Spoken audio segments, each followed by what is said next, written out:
Di Rusia, hari Minggu kedua bulan April menandai Hari Angkatan Pertahanan Udara, yang melindungi infrastruktur sipil dan militer dari serangan udara.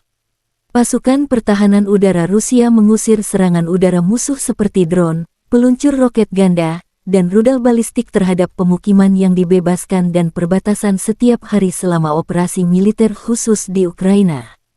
Target berhasil terlibat di udara dengan sistem rudal anti-pesawat. Misalnya di arah Ugledar, sistem rudal permukaan ke udara Tor M2 melanjutkan misi tempur dalam operasi militer khusus.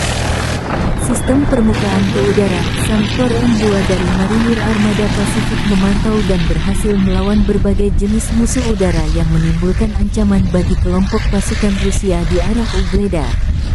Selama misi tempur, kru anti-pesawat dengan percaya diri melawan pengintaian musuh dan serangan drone. Karena karakteristiknya, kompleks adalah cara paling efektif untuk melawan target kecil berkecepatan tinggi.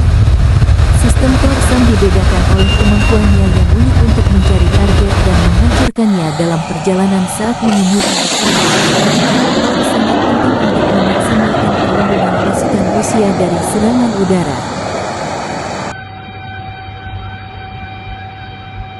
Применяемся по целям от самолетов, что является немаловажным, тактической авиацией, и заканчивая малоразмерными целями, которые очень тяжело обнаруживать и сопровождать. В целом комплекс довольно-таки хороший, поэтому одно удовольствие служить на нем. Приходилось работать, начиная от вертолетов, заканчивая малоразмерными летательными аппаратами, в частности разведывательными. Фурия, Лелека и так далее, включая боевые беспилотники.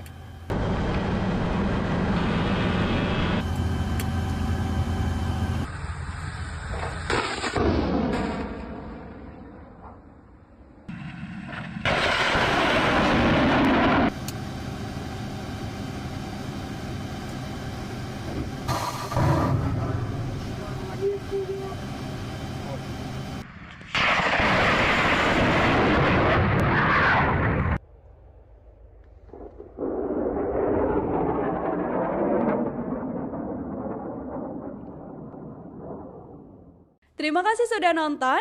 Jangan lupa like, subscribe, dan share ya.